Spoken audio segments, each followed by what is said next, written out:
Bapak, Ibu, Saudaraku yang diberkati dan dikasihi oleh Tuhan Bapa Yahweh Yeshua HaMashiach Elohim. Mempelai telah melihat sosok ini Bapak Ibu yang sungguh mempelai kagumi pribadi Tuhan Yesus Kristus di dalam wadahnya dirinya Aditya Nugrahanto.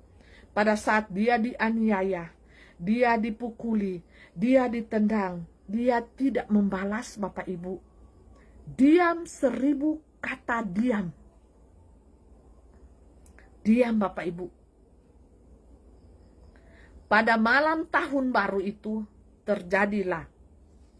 Mempelai akan bersaksi dan menceritakan secara langsung karena ada beberapa orang yang minta klarifikasi langsung dari saya.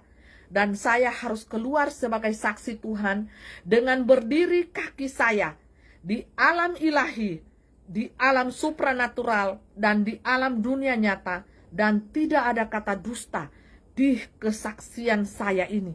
Karena saya adalah saksi dunia yang ditunggu-tunggu oleh dunia untuk keluar, untuk menyaksikan apa yang sebenarnya sesungguhnya terjadi pada saat ini. Karena efeknya bagi dunia ini adalah murkanya yang menyala-nyala akan perlakuan dari roh 66 kepada roh 77 ini. Roh berbicara tentang roh. Dua roh. Roh Tuhan dipakai kepada anak-anak manusia yang memiliki kerendahan hati. Roh setan memakai anak-anak manusia untuk menjalankan apa yang dia inginkan, apa yang dia ingin perlakukan, untuk menindas, untuk menganiaya, untuk menyakiti hati Tuhan melalui anak-anaknya, disiksa, dianiaya, kalau perlu martir, kata roh 66 ini. Jadi apa yang sesungguhnya terjadi, mempelai akan ceritakan sedetail mungkin apa yang mempelai lihat, apa yang mempelai dengar, dan mempelai harus berpijak kaki kiri di mana, kaki kanan di mana. Bapak, Ibu, Saudaraku yang diberkati Tuhan, mempelai harus berdiri tegap dan kuat, berikatkan kebenaran, coba kekudusan, kebenaran, dan berkasutkan kerelaan hati untuk memberitakan kabar sukacita dan kebenaran bagi dunia ini. Kita hanya dipakai wadah kita untuk melaksanakan, melakukan kehendak Bapa Surgawi. Wadah di tengah-tengah dunia ini. Dan akibatnya kalau wadah kita disakiti, dianiaya oleh roh-roh dunia ini, apa akibatnya? Apa akibatnya bagi dunia ini Bapak Ibu, jikalau dunia ini tidak dipukul?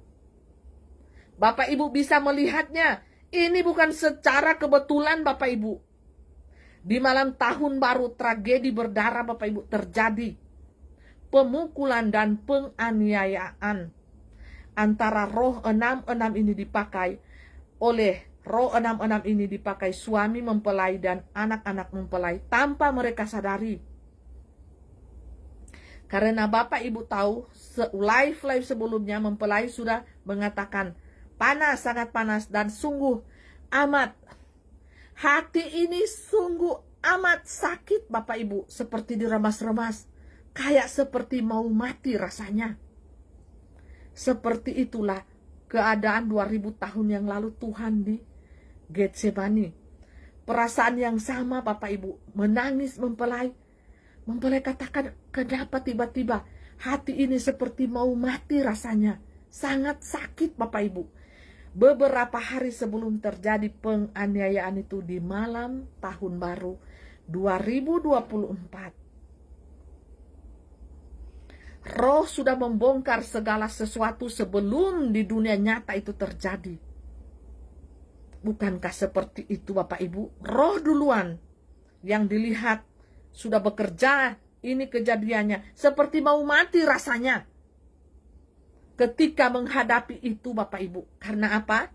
Di malam tahun baru itu, roh di dalam wadah pemuda berumur 33 tahun ini, dia ditelanjangi Bapak Ibu. Tidak sehelai baju pun dipakai. Bajunya dibuang Bapak Ibu di sawah-sawah. Dan itu harus dicari. Karena saya berteriak, di mana bajunya? Di mana bajunya Bapak Ibu? Sudah bugil, dalam keadaan bugil Bapak Ibu. Dan pada saat itu, saya melihat ditendang-tendang mukanya, ditonjok Bapak Ibu, sehingga di sini pecah pelipis. Dan dia tidak berkata apa-apa Bapak Ibu. Sepatah kata pun tidak keluar dari mulutnya. Karena keluar darah Bapak Ibu ya. Hidung keluar darah, mulut keluar darah. Saya pikir jatuh gigi ya. Padahal tidak. Hanya mungkin pecah-pecah bibir karena ditendang-tendang. Dan saya berkata Bapak Ibu, jadi tontonan di malam tahun baru itu Bapak Ibu. Saya berteriak kepada seluruh penonton yang menonton, menyaksikan penganiayaan itu yang dilakukan oleh suami saya sendiri. Dan anak-anak saya Bapak Ibu membantu untuk anak-anak saya itu menahan tangannya. Menahan tangannya untuk suami saya tendang mukanya, tonjok mukanya. Dan rupanya suami saya itu membawa pisau Bapak Ibu. Sehingga mungkin sayatan pisau itu yang merobek pelipisnya dan dijahit. Ya mungkin ujung pisau, saya rasa ujung pisau itu kena di ini. Karena menurut pengakuan di kantor polisi, Pak Aditya ini berkata suami saya membawa pisau.